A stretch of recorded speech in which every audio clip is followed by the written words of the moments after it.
నమస్కారం. గౌరవ మా శాసనసభ్యుల బృందం మొత్తం కూడా గౌరవ స్పీకర్ గారిని కలిసి చాలా వివరంగా అన్ని విషయాలు చెప్పాము. ప్రోటోకాల్ ఉల్లంఘనలకు సంబంధించిన విషయము చెప్పాము. దాంతోపాటు కాంగ్రెస్ ప్రభుత్వం వచ్చిన తర్వాత ఇప్పటి వరకు 10 మంది బీఆర్ఎస్ శాసనసభ్యులు, 6 శాసన మండలి సభ్యులు, 1 రాజ్యసభ సభ్యుడు పార్టీ ఫిరాయింపులకు పాల్పడ్డారు. ఈ విషయంలో మీకు ఆల్రెడీ పూర్తి సమాచారము, పూర్తి అవగాహన ఉంటుందనే విశ్వాసం మాకుంది. కానీ కొన్ని విషయాలు మీ దృష్టికి తీసుకొని రావాలి అని చెప్పి స్పీకర్ గారికి చాలా వివరంగా సుప్రీంకోర్టు తీర్పులతో సహా సుప్రీంకోర్టు, హైకోర్టు, భారతదేశం అంతా జరుగుతున్న విషయాలన్నీ కూడా వివరంగా చెప్పాము. అందులో ముఖ్యంగా స్పీకర్ గారికి వివరించి చెప్పింది ఏమంటే, speaker should decide on disqualification with in 3 months అనే సుప్రీంకోర్టు తీర్పు ఏదైతే ఉన్నదో, జనవరి 2020 సంవత్సరంలో స్పీకర్ గారు ఖచ్చితంగా 3 నెలల లోపల తన దగ్గరికి వచ్చిన డిస్క్వాలిఫికేషన్ పిటిషన్ ని, ఫిరాయింపుల మీద వచ్చిన కంప్లైంట్ ను యాక్షన్ తీసుకోవాలనే తీర్పు ఏదైతే ఉన్నదో దాన్ని వారికి చాలా వివరంగా justice Nariman, justice Aniruddha Bose, justice Ram Subramanian ముగ్గురిచ్చిన తీర్పును వారికి గుర్తు చేయడం జరిగింది. ఆ రోజు సుప్రీంకోర్టు ఇచ్చిన తీర్పును అనుసరించి మణిపూర్లో కాంగ్రెస్ ఎమ్మెల్యే శ్యామ్ కుమార్ అనే కాంగ్రెస్ ఎమ్మెల్యే ఎవరైతే పార్టీ ఫిరాయించారో వారి మీద అక్కడి మణిపూర్ స్పీకర్ గారు డిస్క్వాలిఫికేషన్ కూడా చేసిన విషయాన్ని కూడా స్పీకర్ గారి దృష్టికి తీసుకొని రావడం జరిగింది. ఇక్కడ జరిగిన ఉదంతం కూడా ఈ 10 మందిది కూడా సేమ్ ఇన్స్టెన్స్ కాబట్టి మీరు ఆల్రెడీ ఒక కవర్డ్ సుప్రీంకోర్టు జడ్జిమెంట్ లో ఉన్నారు. దయచేసి మీరు ఈ విషయంలో మరి నిర్ణయం తీసుకోండి. తీసుకోకపోతే స్పీకర్ పదవికి కూడా అగౌరవం వచ్చే విధంగా ఉంటుంది. ఎందుకంటే సుప్రీంకోర్టు చెప్పిన తర్వాత కానీ మీరు నిర్ణయం తీసుకోలేదనే పరిస్థితి వస్తుందని చెప్పి స్పీకర్ గారికి విజ్ఞప్తి చేయడం జరిగింది.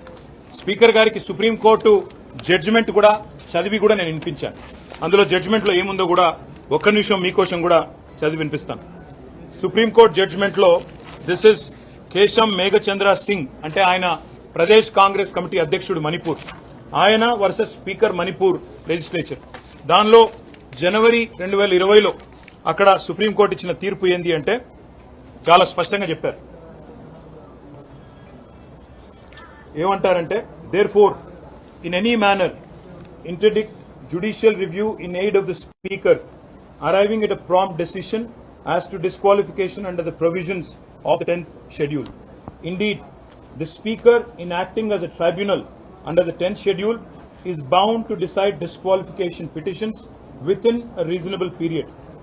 What is reasonable period will depend on the facts of each case, but absent exceptional circumstances for which there is good enough reason, a period of 3 months from the date on which the petition is filed is the outer limit within which disqualification petitions filed before the speaker must be decided if the constitutional objective of disqualifying persons who have infracted the 10th schedule is to be adhered to. అంటే supreme court చాలా స్పష్టంగా చెప్పింది ఏమంటే, మొత్తంగా అధికారం చూసినట్టయితే speaker గారికి ఉంది ఈ పిటిషన్ల మీద నిర్ణయం తీసుకునేది. కానీ రీజనబుల్ పీరియడ్, ఎందుకంటే 5 ఏళ్ల కాల పరిమితిలో ఉండే ఒక శాసనసభ్యుడు కనుక పార్టీ ఫిరాయిస్తే ఒక రీజనబుల్ పీరియడ్ లో నిర్ణయం తీసుకోవాలి. రీజనబుల్ పీరియడ్ అంటే ఏమిటి అని కూడా సుప్రీంకోర్టు డిఫైన్ చేసింది. ఏమని, 3 నెలల లోపల ఖచ్చితంగా నిర్ణయం తీసుకోవాలి. తీసుకోకపోతే ఏం జరుగుతుంది అంటే, మణిపూర్ లో ఏ రకంగానైతే సుప్రీంకోర్టు ఇంటర్వ్యూన్ అయ్యి స్పీకర్ కు ఆదేశం ఇచ్చిందో, 3 నెలల్లో నిర్ణయం తీసుకోలేదు మీరు మేము చెప్పిన విధంగా, కాబట్టి మీరు రాబోయే వారం రోజుల్లో నిర్ణయం తీసుకోండి అంటూ స్పీకర్ కు కఠినంగా ఆదేశం ఇస్తే ఆ వారం రోజుల్లోనే ఆ వ్యక్తి డిస్క్వాలిఫై అయినారు. స్పీకర్ గారికి గుర్తు చేశాం, మేము మార్చి 18 నాడు దానం నాగేందర్ గారి పిటిషన్, మొట్టమొదటి పిటిషన్ మేము ఇచ్చింది. ఆ రోజు స్పీకర్ గారికి స్వయంగా వారి చేతులకు అందజేయడం జరిగింది. ఈ రోజు మొత్తం మిగతా 9 పిటిషన్లు కూడా బై హ్యాండ్ ఇచ్చాము. ఇంతకంటే ముందే దాదాపు ఒక 7 పిటిషన్లు మేము by email, by registered post, by WhatsApp కూడా స్పీకర్ కార్యాలయానికి పంపించాము వివిధ తేదీల్లో. కాబట్టి స్పీకర్ గారికి ఈ రోజు మేము విజ్ఞప్తి చేసింది ఏమంటే, మీరు వెంటనే నిర్ణయం తీసుకోండి. ఇప్పటికే 4 నెలలు దాదాపుగా కావస్తా ఉంది, మరి 3 నెలల్లో నిర్ణయం తీసుకోవాలని చెప్పి మరి అక్కడ సుప్రీంకోర్టు తీర్పు ఉంది. దయచేసి స్పీకర్ గౌరవాన్ని, శాసనసభ గౌరవాన్ని కాపాడండి.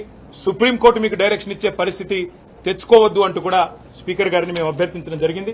నేను తప్పకుండా పరిశీలిస్తానని చెప్పి స్పీకర్ గారు అన్నారు. ఇంకా వారికి చాలా విషయాలు కూడా చెప్పినాం.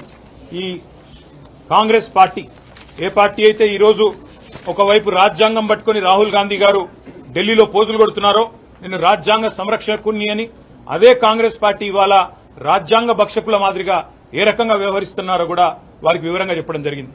చేతుల్లో రాజ్యాంగం పట్టుకుని పార్లమెంట్ లో పోజులు, బయటికి వచ్చి కాంగ్రెస్ కార్యాలయంలో పార్టీ ఫిరాయించిన ఎమ్మెల్యేలకు వారిని వెన్నుతట్టి ప్రోత్సహించే విధంగా రాహుల్ గాంధీ గారు ప్రవర్తిస్తున్నారని చెప్పి కూడా నేను స్పీకర్ గారికి గుర్తు చేయడం జరిగింది. ఇది కాంగ్రెస్ పార్టీ యొక్క జాతీయ మేనిఫెస్టో. ఇదే మన తెలంగాణలోనే తుక్కుగూడలో విడుదల చేయడం జరిగింది న్యాయపత్ర. అందులో కూడా కాంగ్రెస్ పార్టీ చాలా స్పష్టంగా చెప్పింది. ఏం చెప్పింది న్యాయపత్రాలు అంటే, we promise to amend the 10th schedule of the constitution and make defection, leaving the original party on which the MLA or MP was elected, an automatic disqualification of the membership in the assembly. ఇది వారు చెప్పిన మాట. ఇది కూడా speaker గారికి చదివి వినిపించాం.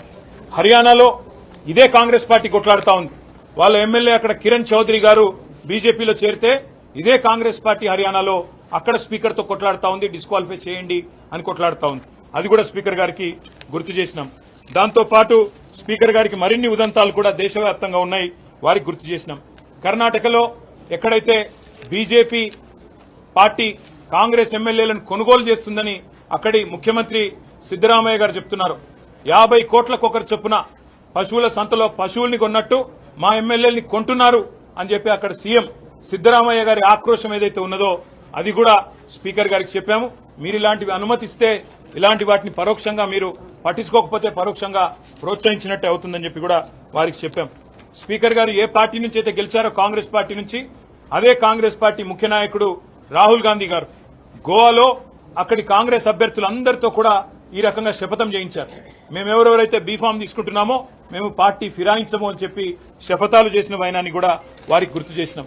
అదేవిధంగా మొన్న జరిగిన హిమాచల్ ప్రదేశ్ లో జరిగిన రాజ్యసభ ఎన్నికల్లో 6 కాంగ్రెస్ ఎమ్మెల్యేలు బీజేపీ అభ్యర్థికి ఓటేశారు, రాజ్యసభ ఎంపీ అభ్యర్థిగా.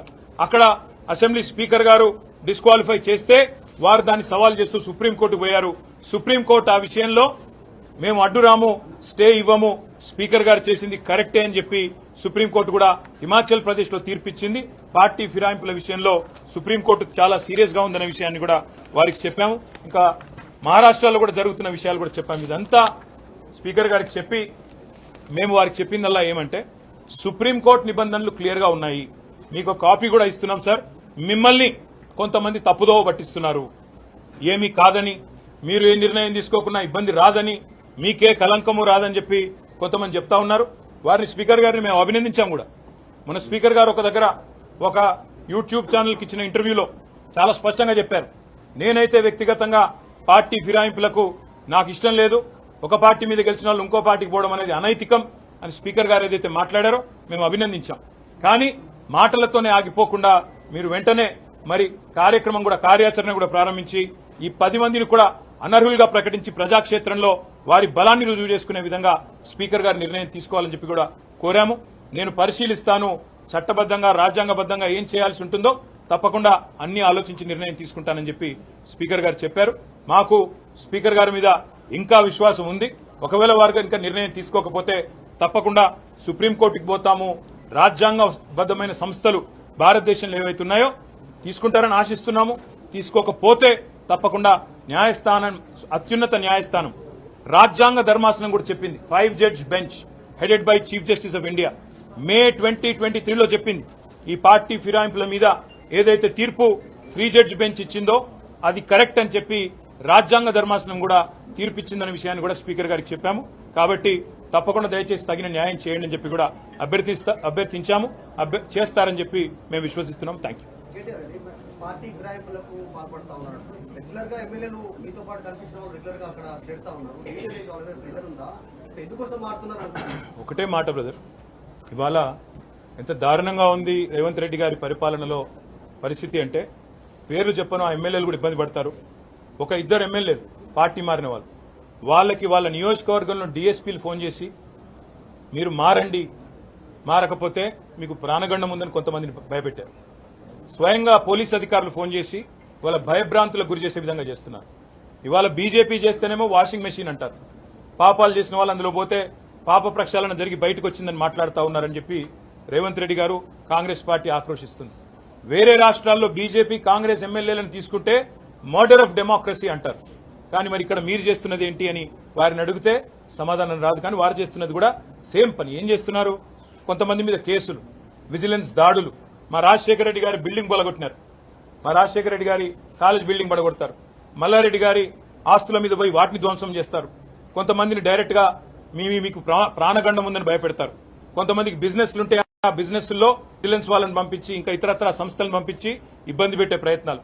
ఎవరన్నా నిర్మాణ రంగంలో ఉంటే వారిని జీఎంసీ ద్వారా హెచ్ఎండిఏ ద్వారా భయభ్రాంతులకు గురి చేయడం. ఇవాళ బడేబాయికి చోటాబాయికి పెద్ద తేడా ఏం లేదు. బడేబాయి అక్కడ చేస్తున్న పని ఇక్కడ ఈయన చేస్తున్నాడు చోటాబాయి, ఏం తేడా లేదు.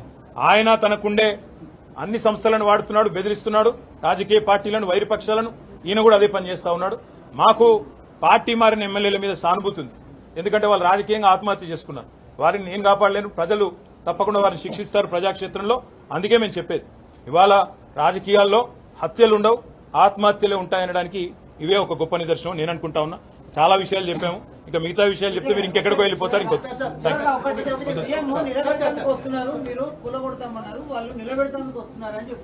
సరే, ఇప్పుడు బ్రదర్ ఒక్క మాట, ఎవరైతే కూలగొడతామని చెప్పారో మొట్టమొదటి పార్టీలో చేరిందే ఆయన. ఇప్పుడు మాకు డౌట్ ఏమొస్తుందంటే, ఏ కడియం శ్రీహరి అయితే చెప్పిండో ఆయన ముందు నుంచే కోవట్టుకున్నాడేమో, ముందు ఆయనతోనే చెప్పించి కథంతా చేస్తున్నాడేమో అని మాకు డౌట్ వస్తుంది.